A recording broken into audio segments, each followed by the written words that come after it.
नमस्कार मंडळी, मी प्रशांत फाटक।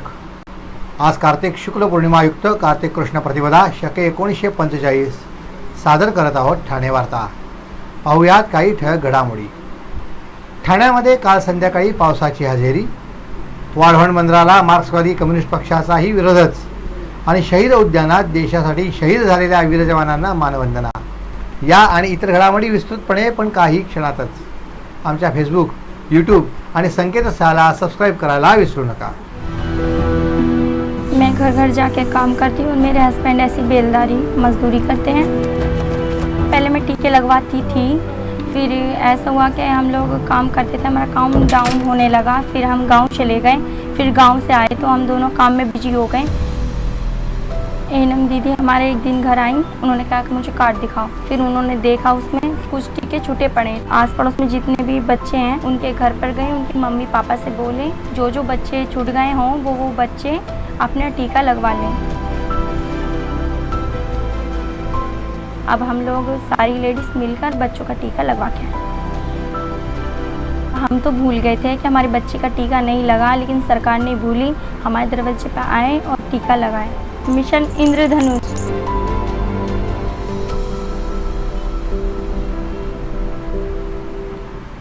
ठाण्यामध्ये काल संध्याकाळी पावसानं हजेरी लावली।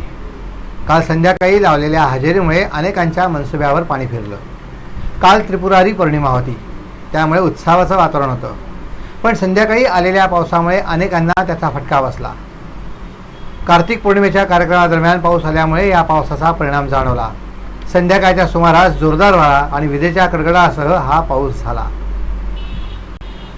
ठाणे रेल्वे स्थानकाच्या पूर्व आणि पश्चिम बाजूला वसलेल्या चेंदणी कोळीवाड्यातल्या वसाहतीतील नागरिकांच्या दररोज वापरात असलेला पादचारी पूल इंडियन इन्स्टिट्यूट ऑफ टेक्नॉलॉजी यांनी दिलेल्या अहवालानुसार मध्य रेल्वेने सदर पूल धोकादायक झाल्याने अचानक बंद केल्याने नागरिकांचे प्रचंड हाल होत असल्याने प्रशासनाच्या विरोधात असंतोष निर्माण होऊन येथील नागरिक आंदोलनाच्या तयारीत असल्याने खासदार राजन विचारे यांनी मध्य रेल्वेचे मुख्य रेल्वे प्रबंधक रजनीश गोयल यांची भेट घेऊन या पुलाचे महत्त्व पटवून दिले। भारतातली पहिली रेल्वे सुरू झालेल्या ठाणे रेल्वे स्थानकाच्या जागेवर चेंदणी कोळीवाडा हे गाव वसलेले होते। रेल्वे सुरू झाल्यानंतर या गावामधून रेल्वे लाईन टाकण्यात आली आणि ही गावे पूर्व आणि पश्चिम बाजूला विभागली गेली। इसवी सन 1932 साली चेंदणी कोळीवाडा कोळी जमात ट्रस्टच्या पंचांनी त्यावेळी रेल्वे प्रशासनाकडे पाठपुरावा करून पूल उभारण्यात आला होता। या पुलाची शासन दरबारी चेंदणी बंदर रेल्वे पूल अशी नोंद आहे। कालांतराने ठाणे वाशी रेल्वे मार्ग विकसित झाला, त्यावेळी ब्रिटिशकालीन जुना पूल मोडून त्या ठिकाणी विस्तारित कोळीवाड्यांसाठी मध्य रेल्वेने पूल उभारला होता।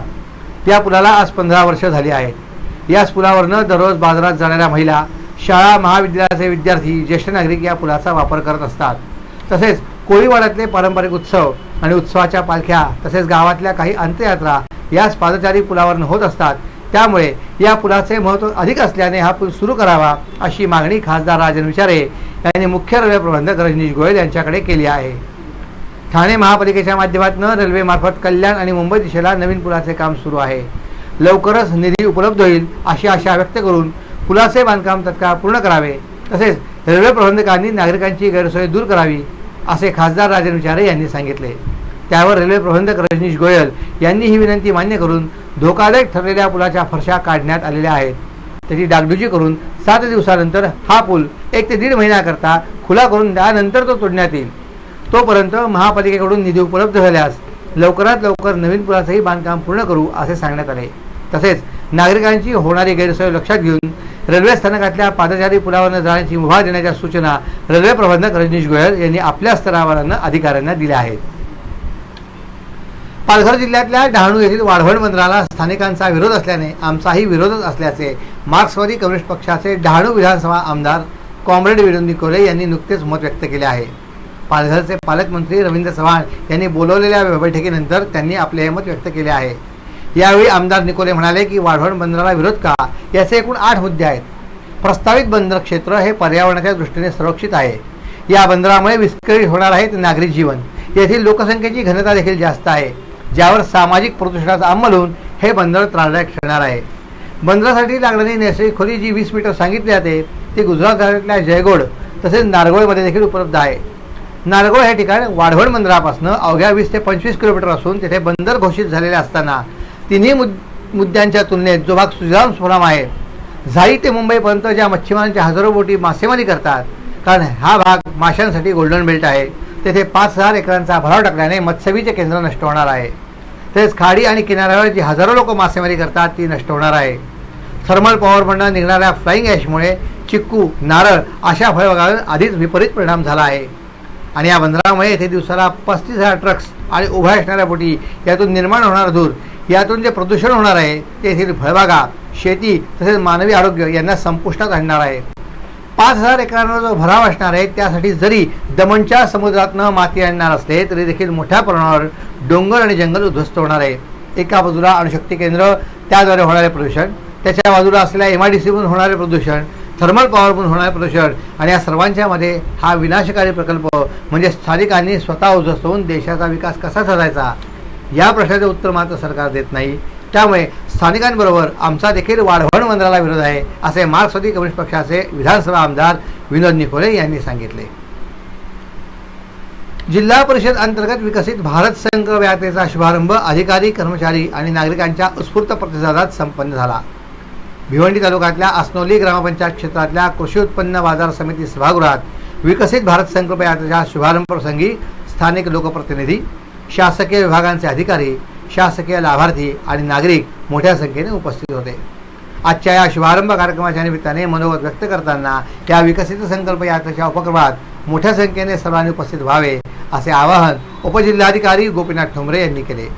कार्यक्रमाच्या ठिकाणी विविध शासकीय योजनांची माहिती देणाऱ्या स्टॉलची उभारणी, आरोग्य शिबिर, सिकल सेल आणि क्षयरक्त पाहणी आणि औषधोपचार शिबिर, उज्ज्वला योजनेची नोंदणी आणि लाभार्थ्यांना लाभ, RCF कंपनीतर्फे ड्रोनच्या माध्यमातून कीटकनाशक फवारणी प्रात्यक्षिक असे विविध उपक्रम राबविण्यात आले.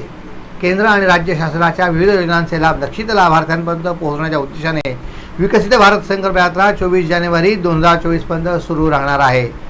जिल्ह्याअंतर्गत 431 ग्रामपंचायती क्षेत्रात त्या फिरवल्या जाणार आहेत. या माध्यमातून विविध शासकीय योजनांची प्रसिद्धी केली जाणार असून गरजू लाभार्थ्यांचा शोध घेणे, त्यांना प्रत्यक्ष योजनांची माहिती देणे, त्यांना प्रत्यक्ष लाभ मिळवून देणे असे उपक्रम अगदी तळागाळापर्यंत राबविले जाणार आहेत. आपण पाहत आहात श्री स्थानक वाहिनी, ठाणे जिल्ह्याचं मुख्य व्यासपीठ. ठाणे वार्ता पहा श्री स्थानक वाहिनीवर. आता सकाळी 9:15 पासून रात्री 9:15 पर्यंत ठाणे वार्ता, ठाण्यातील पहिलं दृकश्राव्य माध्यम. ठाणे वार्ता आणि श्री स्थानक वाहिनीचं लाईव्ह स्ट्रीमिंग ठाणेवार्ता.com वरील लाईव्ह स्ट्रीमवर क्लिक करा आणि अगदी मोबाईलवरही ठाणे वार्ता श्री स्थानक वाहिनीचा आनंद लुटा. यासाठी आमचं ॲप डाउनलोड करा. आपला परिसर स्वच्छ आणि सुंदर ठेवण्यासाठी ठाणे महापालिकेत सहकार्य करा. ओला सुका कचरा वेगवेगळा जमा करा आणि रोगराईपासून मुक्तता मिळवा. डॉक्टर आणि रुग्णांचं पिढ्यानपिढ्यांचं जिव्हाळ्याचं नातं म्हणजेच डॉक्टर बेडेकर हॉस्पिटल. आता अत्याधुनिक सोयी सुविधा आणि तंत्रज्ञानयुक्त वंध्यत्व निवारण केंद्रात IVF आणि टेस्ट ट्यूब बेबीचीही सुविधा. डॉक्टर बेडेकर हॉस्पिटल, महर्षी कर्वेपथ, ठाणे. 65 वर्षांची निरंतर सेवा. ठाणे वार्ता पहा श्री स्थानक वाहिनीवर. आता सकाळी 9:15 पासून रात्री 9:15 पर्यंत ठाणे वार्ता, ठाण्यातील पहिलं दृकश्राव्य माध्यम. आपण पाहत आहात श्री स्थानक वाहिनी, ठाणे जिल्ह्याचं मुख्य व्यासपीठ. विद्या प्रसारक मंडळाच्या के.ग. जोशी कला आणि नागो बेडेकर वाणिज्य स्वायत्त महाविद्यालयात डॉक्टर वाना बेडेकर व्याख्यानमालेचे आयोजन 29 नोव्हेंबर ते 2 डिसेंबर 2023 रोजी सकाळी 10:30 ते 12च्या वेळेत महाविद्यालय परिसरातल्या पाणिनी सभागृहात करण्यात आले आहे. विद्या प्रसारक मंडळाचे अध्यक्ष डॉक्टर विजय बेडेकर यांच्या मार्गदर्शनाखाली सदर व्याख्यानमालेचे आयोजन केले आहे. या व्याख्यानमालेतले पुष्प 38वे बुधवार 29 नोव्हेंबर रोजी ज्येष्ठ प्राच्यविद्या संशोधक डॉक्टर श्रीकांत भौलकर, पुष्प 39वे गुरुवार 30 नोव्हेंबर रोजी प्रसिद्ध नेत्रज्ञ डॉक्टर तात्याराव लहाने, पुष्प 40वे शुक्रवार 1 डिसेंबर रोजी लेखक आणि समीक्षक आणि यंदाच्या अखिल भारतीय मराठी साहित्य संमेलनाचे अध्यक्ष डॉक्टर रवींद्र शोभणे, पुष्प 41वे शनिवार 2 डिसेंबर रोजी ज्येष्ठ सामाजिक कार्यकर्ते गिरीश प्रभुणे या तज्ज्ञ व्यक्तींची व्याख्याने महाविद्यालय परिसरातल्या पाणिनी सभागृहात आयोजित केली जाणार आहेत. त्रिपुरारी पौर्णिमेनिमित्त डोंबिवली गणेश मंदिर संस्थानाच्या वतीने गणेश मंदिरात दीपोत्सव आयोजित करण्यात आला होता. Dombivli Ganesh Mandir Sansthan, Rotary club of Dombivli west, Inner Wheel club Dombivli west यांच्या वतीने दीपोत्सवाच्या निमित्ताने खाद्यतेल गोळा करण्याचा उपक्रम राबविण्यात आला.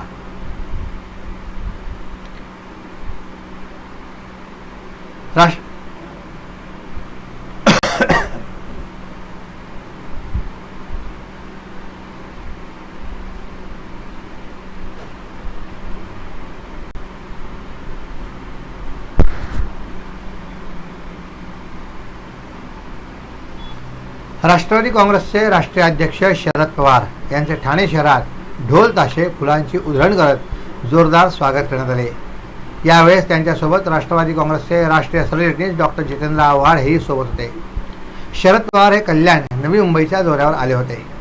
कल्याणला जाताना ठाण्याच्या वेशीवर राष्ट्रवादी काँग्रेसचे शहराध्यक्ष सुहास देसाई, कार्याध्यक्ष प्रशांत पाटील, युवाध्यक्ष विक्रम खामकर यांच्या नेतृत्वाखाली आनंदनगर चेक नाक्यावर पवारांचे स्वागत करण्यात आले. फटाक्यांची आतषबाजी, फुलांची उधळण करण्यात आली. दरम्यान शरद पवार यांनी जिल्हाध्यक्ष सुहास देसाई यांच्या निवासस्थानी भेट दिली. शरद पवार येणार म्हणून दुकानदारांनी पांढऱ्या कपड्याने दुकाने झाकली होती. शाळेचा कार्यक्रम आटपून पवार हे जिल्हाध्यक्ष वंडार पाटील यांच्या घरी पोहोचले. मात्र पवार येणार आहेत म्हणून परिसरातल्या रस्त्यावरची दुकाने पांढऱ्या कपड्याने झाकली गेली होती. लोकांमध्ये एकच चर्चा झाली. पवार हे भेट देऊन गेल्यानंतर दुकानदारांनी त्यांची दुकाने उघडली. याबाबत राष्ट्रवादीचे युवा जिल्हाध्यक्ष सुधीर पाटील यांना विचारणा केली असता त्यांनी सांगितले की ते आमचेच कार्यकर्ते आहेत. ते स्वतःहून दुकाने बंद करून स्वागताला आले आहेत, असा त्यांनी यावेळी खुलासा केला. देशासाठी शहीद झालेले वीर जवान नेहमी स्मरणात राहावे यासाठी खासदार राजेंद्र विचारे यांच्या संकल्पनेतनं ठाणे महानगरपालिका प्रभाग क्रमांक 12 सिद्धेश्वर तलाव परिसरात सन 2010 मध्ये शहीद उद्यानाची निर्मिती केली. या उद्यानात देशासाठी शहीद झालेल्या वीर जवानांना मानवंदना देण्यात आली. मुंबईत 26/11 रोजी झालेल्या अतिरेकी हल्ल्यात आपल्या वीर जवानांना प्राण गमवावे लागले होते. त्यांना श्रद्धांजली देण्याचा कार्यक्रम दरवर्षी केला जातो. या कार्यक्रमाच्या समारोपास महापालिकेचे अग्निशमन दल, पोलीस दल, भारतीय वायुसेना दल यांनी श्रद्धांजली अर्पण केली आणि उपस्थित असलेल्या मान्यवरांच्या समेत बालयुवकांचे देशभक्तीपर सुंदर नृत्य सादर झाले. यावेळी भारतीय वायुसेनेचे शिवराज सिंग, भारतीय सैन्य दलाचे सेवानिवृत्त कॅप्टन निकम, वरिष्ठ पोलीस निरीक्षक रवींद्र क्षीरसागर, त्याचप्रमाणे आयोजक खासदार राजेंद्र विचारे, जिल्हा प्रमुख केदार दिघे, शहर प्रमुख प्रदीप शिंदे, शिवसेना संघटक विनय शुक्ला, सर्व विभाग प्रमुख, शाखा प्रमुख, महिला आघाडी, शिवसेना, युवा सेना पदाधिकारी मोठ्या संख्येने उपस्थित होते. सर्व नागरिकांना आवाहन करण्यात येत आहे की सध्या डासांमार्फत पसरणाऱ्या डेंग्यू या आजाराचा प्रसार रोखण्यासाठी प्रत्येकाने पुढील प्रमाणे कार्यवाही करावी. डेंग्यू आजार एडिस इजिप्ती हा डास चावल्याने होतो. या डासांची पैदास साचलेल्या किंवा साचवलेल्या स्वच्छ पाण्यामध्ये होते. 8 दिवसांपेक्षा जास्त दिवस पाणी उघडे व साचून राहिल्यास त्यात डास अंडी घालतात. अंड्यांच्या अळ्या तयार होऊन पुढे डास तयार होतात. यासाठी आपल्या घरातील पाणी साठे उदाहरणार्थ बॅरल्स, पिंपे, टाक्या, हौद, रांजणे इत्यादी दर आठवड्याला रिकामे करून घासून पुसून कोरडे करून पुन्हा भरावे. 1 दिवस कोरडा दिवस म्हणून पाळावा. पाणी साठ्यांना घट्ट झाकणे बसवावीत किंवा जुनी साडी, चादर, धोतर यांनी बांधून झाकून ठेवावीत, म्हणजे डास त्यात जाऊन अंडी घालणार नाहीत. घराच्या गच्चीवर, आजूबाजूला, अंगणात कोठेही पाणी साचू देऊ नये. भंगार सामान उघड्यावर टाकू नये. उदाहरणार्थ टायर्स, प्लास्टिक सामान, कुंड्या, टाकाऊ वस्तू इत्यादी. अशा सामानात पावसाचे पाणी साठून त्यात डेंग्यूच्या डासांची पैदास होते. घरातील कूलर्स, फ्रीजच्या पाठीमागील ट्रे हे देखील वेळोवेळी कोरडे करावेत. लक्षात ठेवा, नुसत्या फवारणीने डास घनता कमी होत नाही, तर त्यासाठी डास पैदास ठिकाणे नष्ट करणे ही आपल्या सर्वांची जबाबदारी आहे. कोणताही ताप अंगावर न काढता जवळच्या शासकीय रुग्णालयात मोफत औषधोपचार घ्या. अशा प्रकारे नागरिकांनी सहकार्य केल्यास डेंग्यूचा प्रसार रोखणे सहज शक्य आहे. आपण आपले कार्यक्रम अथवा बातम्या आम्हाला ठाणेवार्ता@gmail.com या आमच्या ईमेलवर कळवू शकता. ठळक घडामोडी शेवटी पुन्हा एकदा. ठाण्यामध्ये काल संध्याकाळी पावसाची हजेरी. वाढवण बंदराला मार्क्सवादी कम्युनिस्ट पक्षाचाही विरोधच आणि शहीद उद्यानात देशासाठी शहीद झालेल्या वीर जवानांना मानवंदना. या होत्या ठाणे वार्ता. आपली एखादी बातमी बघायची राहून गेल्यास आपण आमच्या ठाणेवार्ता.in या संकेतस्थळाला किंवा फेसबुक पेज तसंच यूट्यूब चॅनेलला अवश्य भेट द्या. तर पुन्हा भेटू पुढील बातमीपत्रात फक्त श्रीस्थानक वाहिनीवर. धन्यवाद.